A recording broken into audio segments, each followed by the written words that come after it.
test it All up right. here and see what JAFO say something. Testing. Well, Jeff, why don't you sit over here?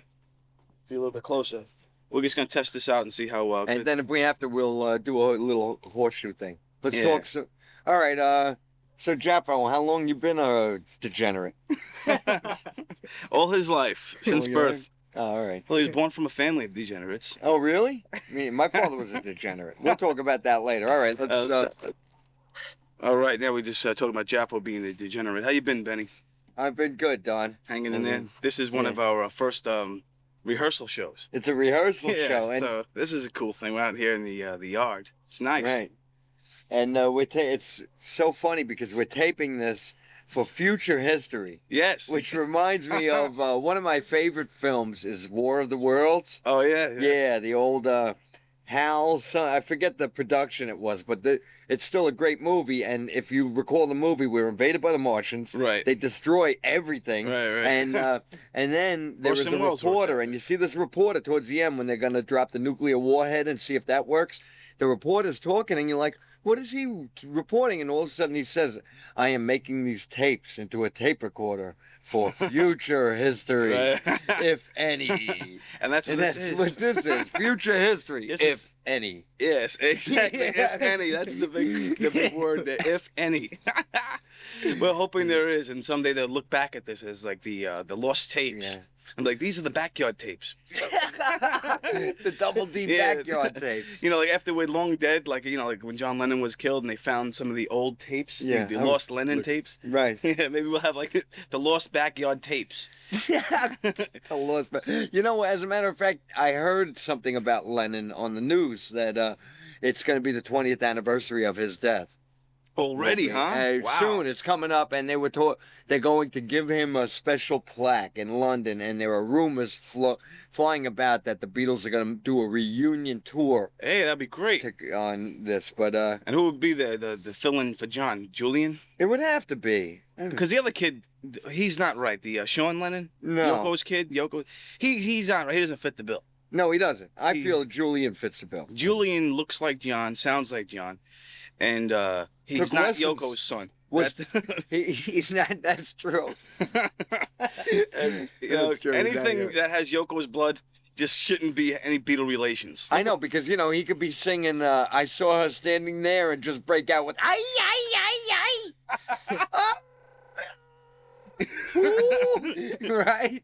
Yeah, you never know if he was influenced by his mother's music and will start singing like that. Right. I saw something in the woods. Right. I saw her standing there. She was sitting on a chair. Because you never know. With Right. Yoko. She has the worst music ever, man. And she actually has a box set of her music. Because I respect her as an artist. I do have to tell you that, and I feel that an artist like Yoko, she goes to the boundaries where nobody would go to tell you that art can go off the deep end. Oh yeah, and she's a positive type of person. What she's helped me find out with art is that some art sucks. Yeah. That's what I've learned. Yeah. By listening to Yoko Ono, you know what I mean? I know, but think of when the 80s came and that new wave, she was the inspiration for people like what was it, Lena Lovitch? Lena My Lovitch? lucky number Oh, one. yeah, Tell yeah. me that wasn't a Yoko Ono song. I. Yeah. She does that, right? My lucky number one. Well, you know how Yoko first wrote that song? It's a funny story. She dropped like a 10-pound weight on her toe. And Sean's like, Mama, that sounds good. Let's record that. Yeah. And they both now think they're musical geniuses, so that's the whole thing. But yeah, today's what, July 6th? Yes, today's July The 6th. 4th was past. Did you have a good 4th of July and stuff? Yeah, I did have. I had a pretty good 4th of July. We had it at home Oh, that's in my backyard, and my son didn't drown anybody in the pool. So. Ryan rocks, man. We seen Ryan do stand-up, which was awesome, man. He did stand-up. JAFO seen it too. Yes. Yeah. And Ryan rocks. Give Ryan an applause. Ryan RIZZUTI, my soon-to-be 7-year-old son. He rocks, man. And he was funny. He did his bit with the shirts. He had too many shirts on. He was hot. He kept taking them off one shirt after another. Got a big laugh. Those ladies in the audience there. Everyone was digging him. And then you got a little flack stealing the shirt gag. He gave me a little flack when I Yeah, Brian Gregory. Oh, yeah. He said something about. Can you believe this guy's stealing his son's hat? And Brian Gregory's a good friend of mine. Yeah, he's a cool guy. He's a cool guy. First time I was running a show in Bayshore, and he called me up. He had heard about me, and he called me up. And I never met him. He told me about he had been in Tony and Tina's wedding. Yeah, and he was yeah. pretty, but he wasn't that funny. But he did a show with me, and after that we became He got fast a lot friends. better, Brian. Because yeah. I've seen him at a lot. It's so funny, man. When you were doing that Porky and Glenn's thing was when I was like just starting to really get into doing it. And Right. people told me about the Porky's and Glenn's show. And I don't remember if they mentioned your name or not, but they might have. And I was gonna call there and try to get on, so I could have met you earlier, But instead, I always stuck at McGuire's, and then I met Brian Gregory, and I always thought he was a cool guy. He's the kind of guy that's never shut off though. He's always on, always with the same humor, Always, yeah.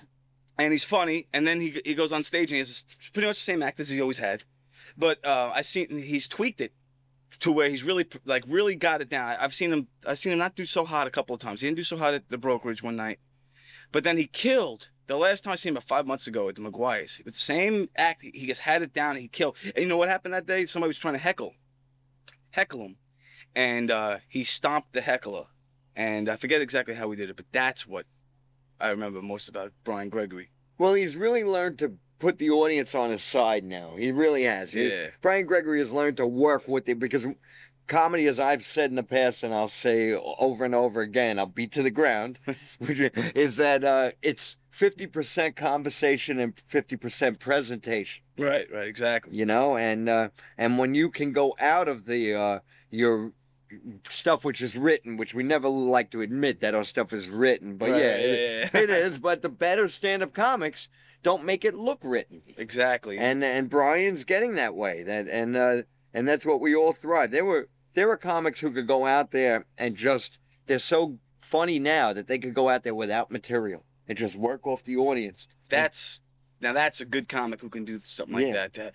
To go out there without any material and just still kill off the cuff by working the crowd. That's like a lot of improv skills. Yeah.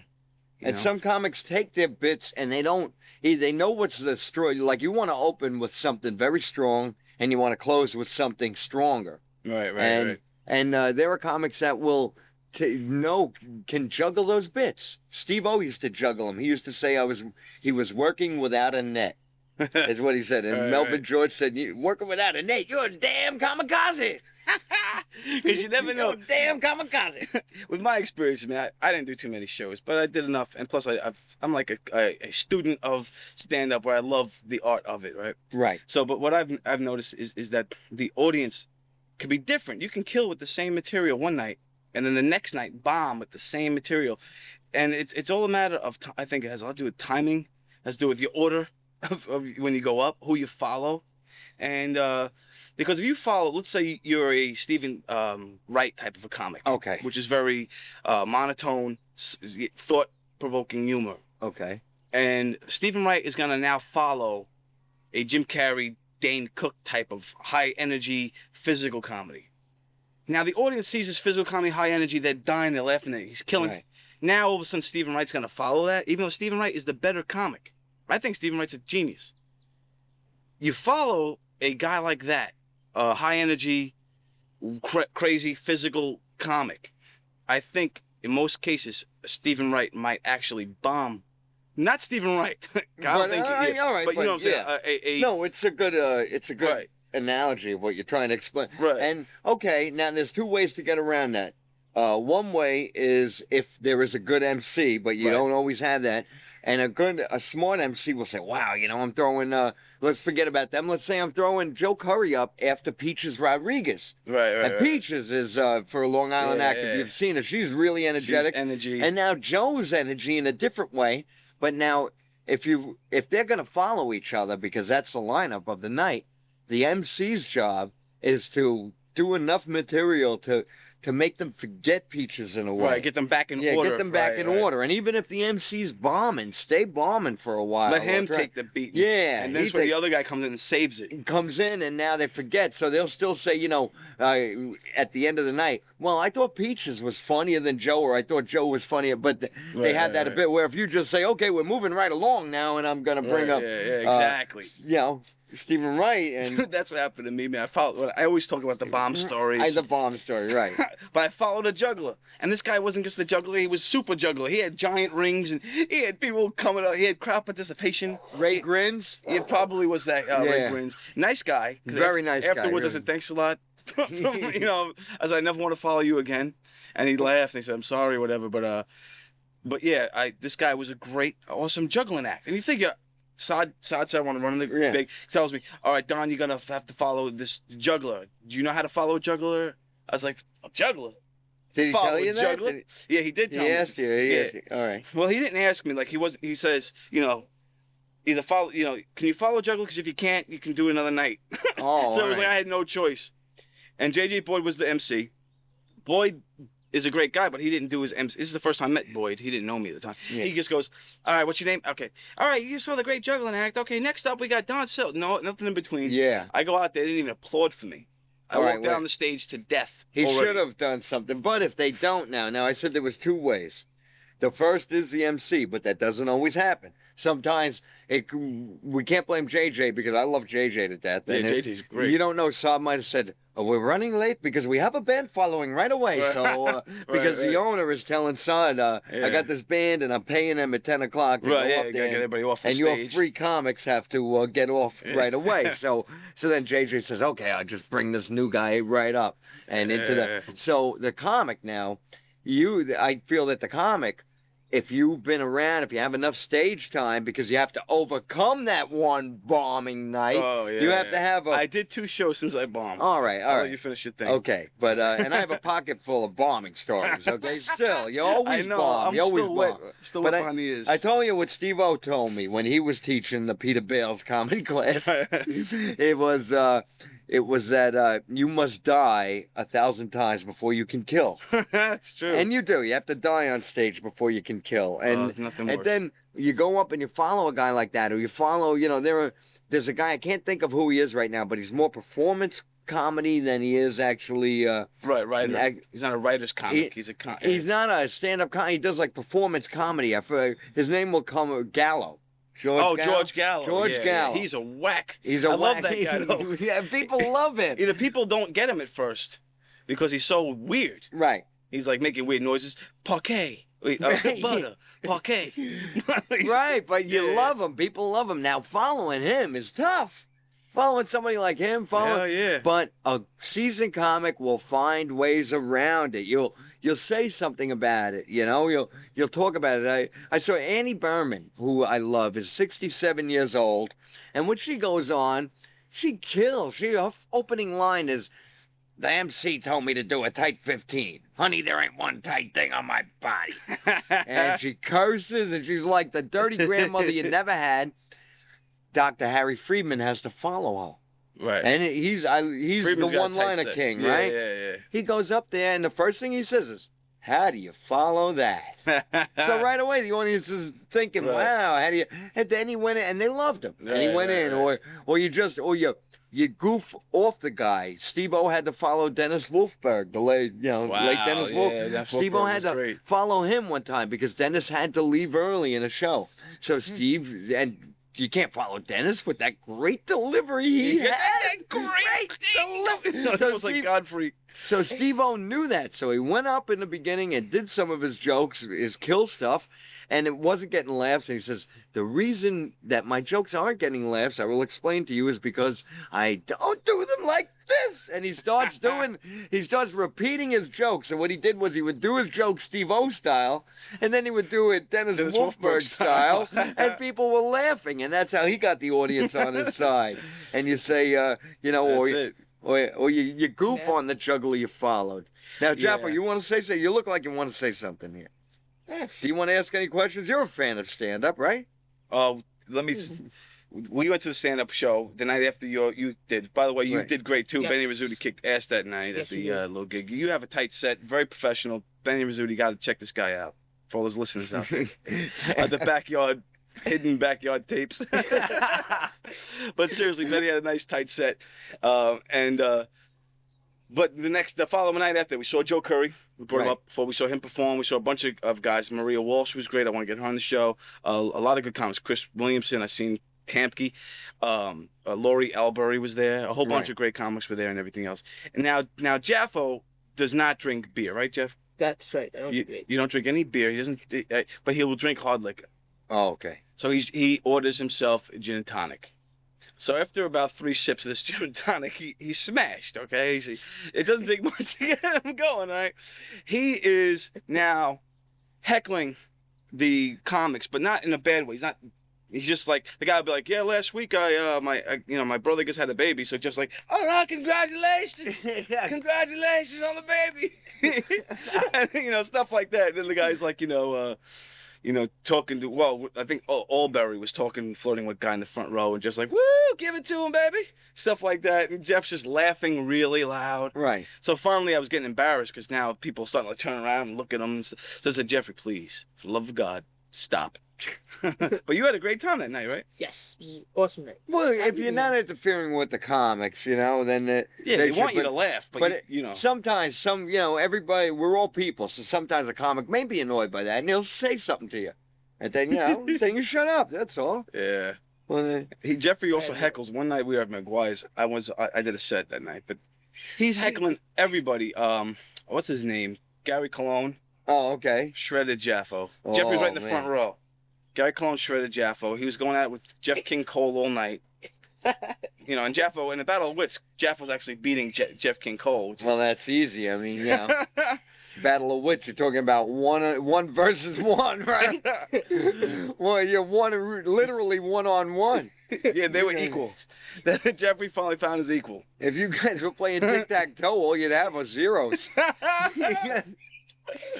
Yeah, so he also went at it with a bunch of others. I think even Brian Gregory was on that night, and a couple other comics. But a lot of them didn't talk to Jeffrey, but some would just break it all down and go right to him because he has a habit of thinking he's the only one in the audience and talking to the comics. So it's crazy, man. You watch too much television, Jaffo. That's your problem. Got to get out there in the public. But he's going this Saturday to catch Rich Walker and Steve Solomon. Steve Solomon? I think, Yeah. I believe. And who's going to be the MC? Rich Walker, I think, right? Rich Walker? No, No. Rich Walker's a featured act. Probably it's at the Gateway, so it's probably Probably that guy, yeah. Rick Morgan. Good old Yeah. Rick Morgan. Good old Rick You should have Morgan. seen Rick Morgan, man. For those of you who don't know, Rick Morgan, he is the owner. He's the owner of the club. No, he's a promoter. He's a comedy promoter for booker, yeah. the Gateway Comedy. He does a lot of shows, like Fireman. He Galas runs the room, yeah. He runs the Fireman. He does a show in Bay Shore in the Knights of Columbus. Right, yeah, he does all He of that. does Yeah. that. In fact, the Knights of Columbus is where I first met Rick Morgan. Oh, okay. Yeah, and I told you about that whole story, John Kessler. I put John Kessler up on the stage. Oh, right. That's Yeah. right. That's And how he I did first very met well. Rick. Yeah, and I know Rick Morgan. He sees me. I know he knows who. He knows my face. I don't know if Right. he remembers me from the radio, if he knows who the hell I am, but he definitely recognizes me when he sees me. You're better off that one. Yeah, so I guess and Rick Morgan's seems like a hard guy to get along with, so I don't really try to make friends with him. I haven't Some really. people like him, and he has an open mic room. Yeah, Thursday nights. too. Thursday nights. I think that's But, where Brian goes most of the time. No, Brian takes the class at brokerage, Right. with Oh Joe yeah, that's right. St. Ange. Right. and then when he can't go up at the brokerage, he books wherever he can go. Yeah. And there are, right now on Long Island, there's only 4 places that comics can go. You can go to the brokerage on definitely on Thursday nights. It's once a month. though. Once a month is the open mic, but then if you get funny and you work hard enough, you can go up on Sundays and on Thursdays that Right. Rich Walker has his show. Right, if you're right. funny and if the owner likes you, Gary. And let's have a round of applause for Gary, who's Yes, been yes, supporting stand-up comedy for a long and music. We So have to that's get a good club. Jaffo on stage. Jeffrey, where's all those jokes that I got for you? Go get them. Watch the wires and stuff. Go get And- those jokes. I want you to practice and rehearse, and we'll see what. Yeah, we'll practice on the tape. Jeffrey's got a pretty tight set of things he's going to be doing. So, and we're going to get Jaffo on stage to do what he's got to do. Because I think Jeffrey, when you hear him, when he gets back with his, Right. you'll hear he has zero comedic sense Right. and zero comedic timing, and he could hardly read. So, so I think he'd be a fine comic. Damn it. All right, because he won't have a crib sheet, and that's Yeah, he's gonna have to memorize everything. that's good. Yeah, and then if he memorizes it, now he's just got to work on his delivery. And his delivery, he doesn't seem to know. I wrote most of these jokes for him, so if they really suck, the joke itself sucks, it's my fault. If the delivery sucks, it's his fault. But, you know, a good comic could take any joke and make it funny if he delivers it properly, I think. Right, and he has to listen to enough stand-up and understand it. Right, yeah, and, you know, I know he understands some of this stuff. Oh, here he is. Here's JAFO can now. do it. I've seen epileptics who could do comedy. and Yeah. guys who, yeah. I There's see- that guy, his name, I think he's Vinny the Retard. Oh, yeah, yeah. I Oh, saw from it. Stern? Yeah, but he does stand-up comedy. Yeah, I and seen he's- him do the Gateway. And I met Vinny years ago at Dixon's White House Inn. He used to go to Dixon's. Right, he always And- acts like he's drunk. Right, he Yeah, acts yeah. like he's drunk, and I did a show with him. I did an audition somewhere, and Vince was there, and you talk to him. The guy really, he's mentally challenged, but he has a great act. Right. He killed up there. Jeff, people with Down syndrome can do stand-up. Deaf women. That deaf woman does stand-up. There's Yeah. a guy with multiple sclerosis does stand-up. There's a guy in a wheelchair that does stand-up. There's people with serious handicaps other than lack of hygiene that do stand-up. You could be the first brain dead person. to do Yeah. stand-up. No, I'm kidding. So now let's turn the mics over to Jaffo now. You can stand right between us, Jeff, right here, so we can pick you up real clean, and just do your. I'll introduce you as if I'm the MC, okay? Okay. Ladies and gentlemen, we have a very funny comic coming up here. Here he is, ladies and gentlemen, Jaffo. Hey, all right. Yeah. All right. Thanks a lot, Don. Benny. Okay. Howdy out there. My name's JAFO. You know, my friends tell me I should start taking showers. I tell them if God wanted us to be clean, He would never have created dirt. That's not the punchline, though. All right. All right. That wasn't the part. Okay. Okay. Okay, but so I don't have any friends anymore. All right. There you go. That was the punchline. Yeah, that was supposed to be the Oh, all right. little yeah. opening, just so people get the sense now that he's he's a filthy guy. Yeah, right. Okay, yeah. Just so it just sets up his personality. You're really knocking him dead with that one. Go to the next one. Go to the next one. Okay. Yo, you know what's so bad? All right. Well, let's do the next one. No. I start from the beginning. Remember, the punchline is that you don't have any friends. All right. So let's get. All right. Here we go. Jeff Perez, everybody. Yay. Yeah, Jeff. Hey, thank you. Thank you. Everybody, my name is Jeff Perez, also known as JAFO. And my friends, they tell me that I should start taking showers. I tell them if God wanted us to be clean, He would never have created dirt. So I don't have friends anymore. All right. A little bit better. I stink. The last shower I took, I lost 5 pounds. That was 3 months ago. Don't worry, I gained all the weight back. Wow. Man, I smell so bad that even homeless guys ask, what stinks in here? All right. You need to work on that delivery. Okay, keep going. All right. Okay. I now respond to the phrase, what is that terrible smell? That's me. Right over here. My body gets so sweaty that I can actually carve my own name on my body. Belly. Belly, yes. All right. You gotta. Okay, keep going. I have fuzzy stuff growing underneath my armpits. At least now I know which way north is. You know, to tell you I'm a family man, I raised 6 families of lice within the past 6 months. Ah, now that one I like. They grow up so fast. And the last time I took a shower, Oprah Winfrey was still fat. You ruined that one. I'll keep going. The last time I used mouthwash, Now I know what that noise is, Benny. What? It's the heart monitor of the audience. So when it goes Yeah. flatline, that means Yeah, you really all right, died. that's what it is. Yeah, flatline. Yeah. Clear. Okay. the last time I used mouthwash was during the Reagan administration. Oh. Man, talk about bad breath. My breath is so bad that I can get to the center of a Tootsie Roll Pop without ever licking it. That's a good joke, Jeff. You ruined it. All right, keep going. Listerine, more like latrine. Ivory Spring, More like stagnated sump. Mr. Clean's a pussy. My favorite color. My favorite color is feces. Oh.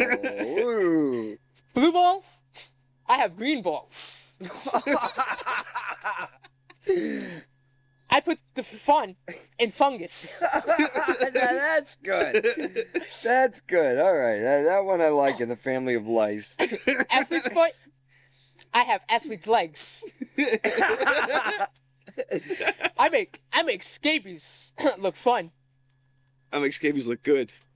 Is that right, fun? Fun. All right, we don't want to use the same word twice. I might have maggots living up my ass.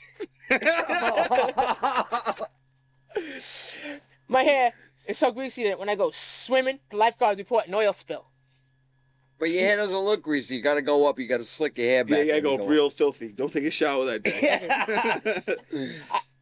I always have a seat on the train. I hardly ever have to wait on lines. You're supposed to say, I smell so bad that I always have a seat on the trains. It's not so bad smelling bad. I didn't write that, but you're supposed to say, it's not so bad stinking like I do. Because I always have a seat at the train. Oh, wow. That noise is going. Oh, that means the audience is dead? Or the Titanic sunk.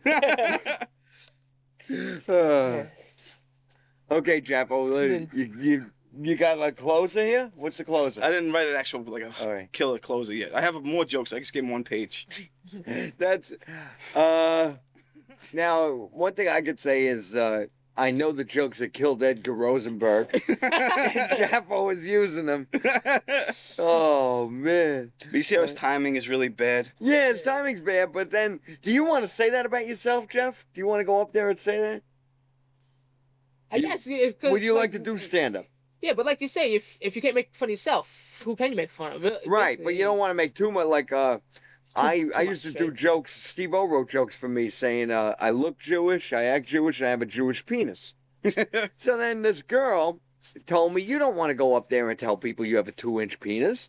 You want to go up there and make people laugh. And so, if your outlook, like you could create that character that you had described in those jokes.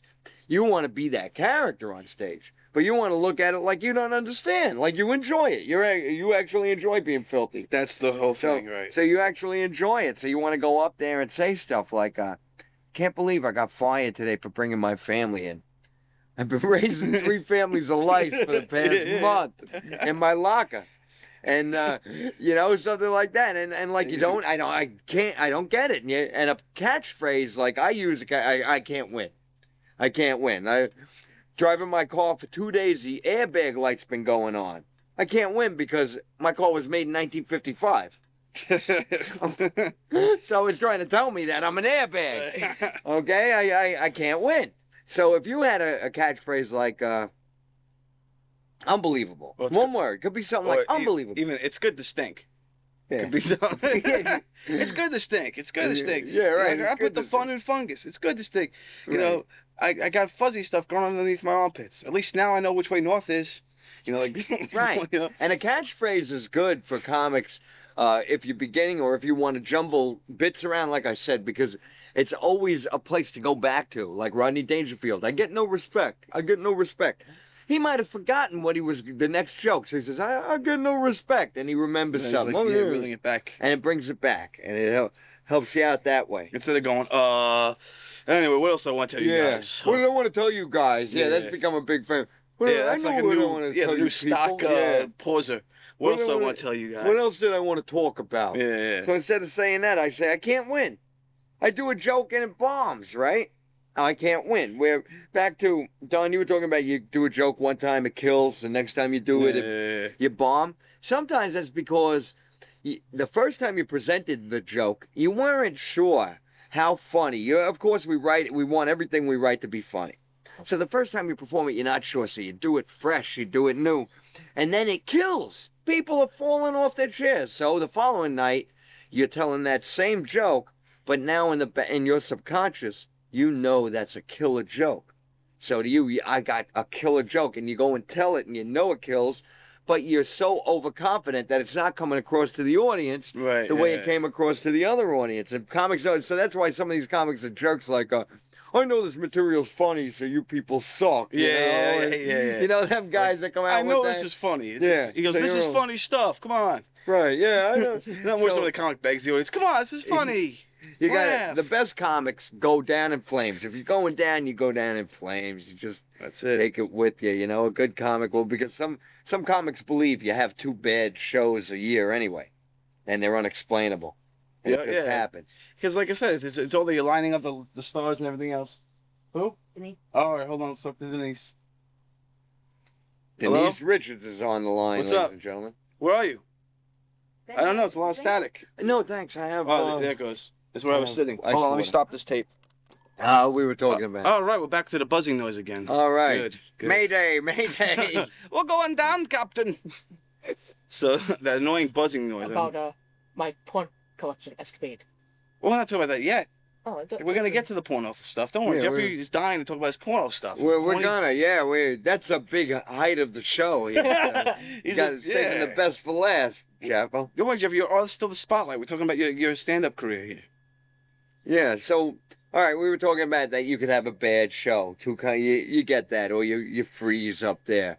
But that's why a catchphrase is good. It helps you. It helps bring it back. And I love using my catchphrase. When I forgot to use it Friday, and I haven't been up in a long time. Yeah, that's right. You didn't use it Friday. I didn't use it at all, but I was following my 6-year-old son because I promised Jackie G was so nice for me. Let's have a round of applause, Yeah, Jackie G. man, she's cool. I Jackie G's showed cool. up with that. She knew I was coming, but She I wanted never to do told me, her. Benny. I know she wanted to do She you. wanted to do me. She said it right there on the mic. She said it. She said that. It's not like it was part of her act or anything. And she doesn't say it to everybody each time she does a set. It was just me, I think. She said you look a lot like Mike Piazza, and actually, she first talked about that she couldn't have a baby, so she was going for artificial insemination. She wants sperm. Sperm. So then she looked at you and said that, how would you be interested in that? And she thought you were so good looking that you didn't have to do it in a bottle if you didn't want to. So that was that. So we're dating now. And you were scared. You were afraid she was going to put you up on stage, but you want to put you up somewhere, all right? It wasn't a stage. You was funny. Yeah, you're right, though. She doesn't want to put you up. That was great. Yeah, but yeah, I was a little worried about going up. Even though, dude, there was like what, 5 people in the audience, and then there's like that table in the back of these girls that didn't associate with us. Right. So there was maybe about a total between comics and patrons. Total maybe about 10 to 12 people, right? So even if I was to bomb, it wouldn't have been a big deal. But the thing was, I had no material whatsoever. I was like, oh man, I didn't come here to go up. And I had this feeling, because Jackie G's such a nice person, that she was gonna put me up thinking she's doing me a favor. Right. Oh, Don, Yeah. come on up, and put me on the spot. And I was trying to think of bits, because a lot of the bits that I had were topical bits. I was talking about stuff that happened in the news about these parachute guys that died. 10 parachute jumpers died in the plane. I was like, how did 10 parachute jumpers die in a plane? They have the parachutes on, this whole bit. Why didn't they just jump? So it was this whole thing. And Because the plane was on the ground and they were barbecuing. That's how they died. They weren't flying. yeah, it's like 10 skydivers die in a plane crash. How does that happen? How did 10 skydivers die in a plane crash? You know what? They already had the parachutes on already.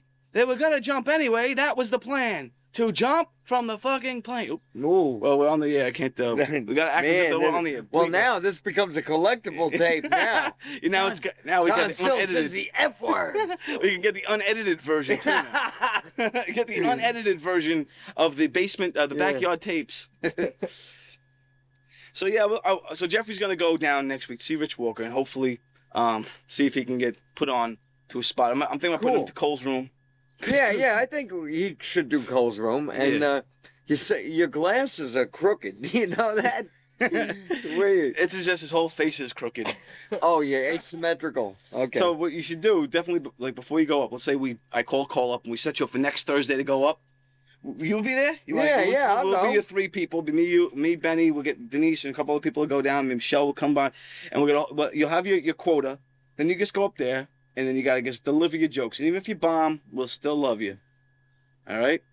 But you got to memorize them. Jeff, you gotta talk a little bit. And you have to give yourself a catchphrase. Think of a catchphrase. Like, I can't win. I can't win. Can you But think of that's a not the catchphrase? one you... Yeah, you don't want to steal somebody else's catchphrase. No, I don't want to steal your All right, so what would your catchphrase be? Tell us. Fuck this noise. All right, what's your catchphrase, Jeff? Let me see. So, since I'm talking about myself, Well, think out loud, will you please? We're taping here. I am thinking out loud. I mean, I do a lot of talking about myself. Can you hear? Is that what the beeps are? That's Jafo's brain and soda. There are dolphins laughing at Jafo's thoughts right now. Yeah. Yeah. We're starting to get every dog in the neighborhood's running over here now. Dogs are howling. The dog's not gonna start humping Jeff's leg in a minute. So, can you think of a catchphrase? None come to mind. How about "Damn, I stink"? And then you go like, "Damn, I stink. I put the fung in fungus." Then you like do 2 jokes. Then the catchphrase like, "Damn, I stink." You know, Listerine, more like latrine. My favorite color is feces. Damn, I stink. Blue balls, I have green balls. I put the fun in fungus. Athlete's foot, I have athlete's legs. I'm telling you, I stink. You know, like that. And get hyper and get like, you know. You know who has a great delivery that I love is that Lewis Black, is that his name? I don't know. He does the Jon Stewart show. He has his own thing. Oh, no, I don't watch Back that. in I Black. haven't seen that. He's got like a real hype, like Yeah? he's like, and that's what it is. That's what I'm talking about. He just gets like, you know. See, that's where your character comes out after a while, Yeah. too. Your persona. You'll find a Okay. voice as You'll you keep. find, are you a hyper type of guy? Are you kind of a semi-mellow, you know? Jeff's the kind of guy just gonna stand there in the middle and just say all his jokes, but just keep remember, And hold damn, them. I stink, and try to have some personality. Like when he first came out, he said, "Hey, thanks, Don and Benny. You know, my name's JAFO," and you had the personality. Then when you start delivering the jokes, you lose your personality. You're like wither. I'll back try to and- keep Yeah. keep being upbeat like you've been when you first start. You know. And that- don't, yeah, because, you know, there were 2 comics that followed, the 2 comics that closed that show you 2 came to. And they were terrible. Because Yeah. they were afraid they'd just stick with the joke. They Right, couldn't- right. And that one guy, he's been doing it, boy, for years What's now. his name again? Dean? No, Evan Weiss. Oh, Evan Weiss. Yeah. Evan Weiss is another guy who comes on the stage with a lot of confidence, but he doesn't have his material was just slipping. And you know, this is you know, you can't really. I've seen this guy perform at other places with Right. bigger audiences, and he's not always on point. He's very confident. He thinks he's funny. He's probably a funny guy in the living room, Yeah. but that doesn't always make a good stand-up. You know what I'm saying? Like And- this, you know. And just to let you people know, he's also a graduate of that school. He's a graduate of the big comedy school, okay? And but he failed Joan St. Andrew's class, and it's pretty Right. sad because nobody gets a report card there. I'm telling you, this stand-up you is Rich Walker's stand-up you, Peter Bales, Yeah. Lazarus, Steve Lazarus, yeah. These guys are like every single comic, the up-and-comers on Long Island have all gone through that school. They're like everybody. At that show we went to, Chris Williamson was a graduate. Tamke was a graduate. Maria Walsh was a graduate. I think Joe Curry was a graduate. This other guy, I forget his name, some Italian dude, was a... And who was the MC that night? Was Chris Williamson MC? Chris Williamson MC. He's also was a graduate. So, you know, and then... All right, but you say they're up and coming. Do you feel that a lot of these graduates are up and coming? 2 of them. And, Two of and, them. and I said, like, Joe Curry Right. definitely has something there. And Maria Walsh, I really dug her Okay. whole set was really good. She you know what she reminded me of? She reminded me of Rita Rudner, like the same, but only a better delivery than Rita Rudner. She's kind of like I guess Rita Rudner would be the only one female comic I could really compare to the best, because she had that kind of a delivery, but she was really good, and want to get her on the show definitely. She was great. Yeah, yeah. But you see, some of these people, I feel like Joe Curry didn't need that class. No, Joe Curry's he funny. has He it. didn't. He has it, and Joe Curry also, you know, he hung around with. He was doing stand up years ago and got back into it, and he's got similar friends as I do, and Right, 2 of yeah, his yeah. friends are Kevin James and Adam Ferrara. Oh yeah, Are he's 2 good guy. friends, Oh, and a guy on the radio who has his own radio show. Opie Anthony? Yeah, Anthony. He's Is- friends with Anthony They already? were in a band together. Oh, that's how Joe you- also, and Joe's been in music. Joe didn't need the class, but some people did, and I've spoken to good comics who took the class, and there are some good people that only have 10 minutes of material, and they can't write, so they took that class thinking to write. They'd learn how to write, and nobody learns how to write jokes. And I love Rich Walker. I learned a lot from him, and I think he's a great guy. he teaches. He's a great guy. Lazarus is a good guy, but they don't teach joke writing. Right. They just teach you to deal with your character. But I've seen some comics come. Evan Weiss took that class. He should have come out with some knowledge. I think that for the most part, most comics, they get into stand-up comedy because they think they're funny, or they've been told they're funny, or Right. they're just funny people in general. You can't teach funny. Like with JAFO, for instance, you see how he delivers his jokes? Yeah. It's not easy to teach him how to deliver them. I think a lot of these people have natural abilities, and they're writing their own stuff, and that's also another natural thing that you have to just know. And see the world like Seinfeld. You can't teach somebody to be Seinfeld. You can't teach somebody how to be an observational comedian. You got to be able to see that for yourself with or without a class. Well, Steve-O used to always say, comedy is repetition. He used to tell me, comedy is repetition. And what he meant by that, he was always on. And every time he talked, he'd think of a joke. He'd be fun. And when something was real funny, we'd pull out the pen and paper and write it. and constantly fun. We'd always goof about stuff. We'd be talking. We'd have a serious conversation about movies. And I'd say they're making a sequel to The Fly. And he'd say, well, I guess I have to bring your mother on for a technical advisor. And we were always goofing about it. And we'd we call each other names every time. And now we email each other interesting. I called him Dr. Pabodi. He calls me, Clemenza. we got to put him on the email list. So So he gets that stuff.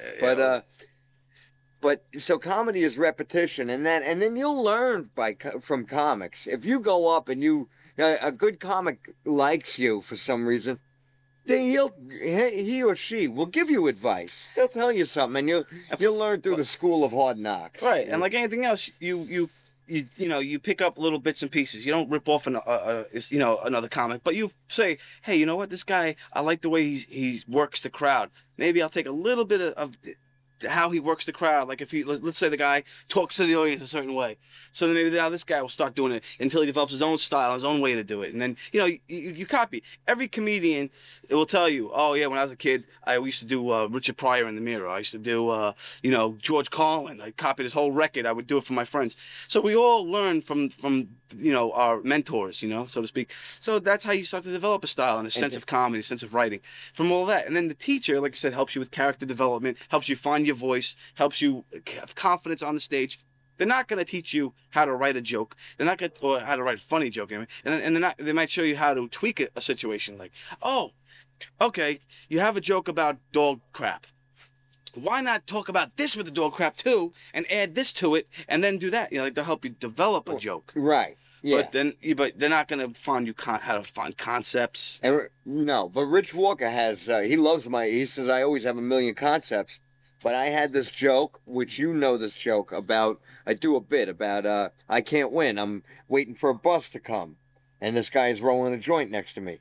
So Rich said, the funniest part of that is you smoke the joint. You say, I was wondering about this guy, and then it wasn't that bad of a guy. And that was Rich Walker wrote that. As a matter of fact, he was a pretty cool guy. And then I love that effing guy, I say. And now there's something that I learned from Joe and St. Andre.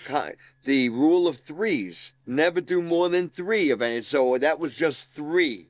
Carson used to have that one too. That's the rule of threes, Right. and it works. Like if you have taglines or of the same topic, you do 3 jokes of it, and you're out of it. Move on, right, and you move on. So I did. The last one is, I love that effing guy, and then that was my bit for a while, and then I was going around writing different things, and I said, then I had this. He pulled out a badge, It said Suffolk County Police. So I had this bouncing around, and I said it to Rich Walker. I saw Rich Walker on another show, and I said, I developed this tagline now. Pulled out a badge, and Tim Hamill was there. Yeah, he said, pulled out a badge, and he said, doesn't this look real when you're stoned? And I was like, whoa. And There so, you go, there you so go. then I performed it that night, and I got laughs, and I said, "You can thank my joke writer Tim Harmune over there in the corner." And then I added that, "Doesn't this look cool when you start real when you start wah wah wah wah?" And I added that wah wah like it. So they do develop. Your jokes do develop. And now speaking of developing. I thought that was Yoko Ono doing the wall. Yeah, well, all right, I ripped off Yoko. I didn't rip off a comic. I ripped off. It was Yoko Ono. Oh no, hers was ay, ay, ay, ay, ay, ay, ay. Yeah, but that's doing it in slow motion. Yeah, yeah. Wow. If you play the album backwards, it says wah wah. Yeah, so yes, that's Turn me on, you slant-eyed bitch. turn back there, that's it. It. Turn me on, you slant-eyed. Spank me sideways is what it says back. So anyway, this noise is not too annoying. Anyway, now we're gonna switch over to Jeffrey's porno collection for the show. Yeah. And we're gonna start.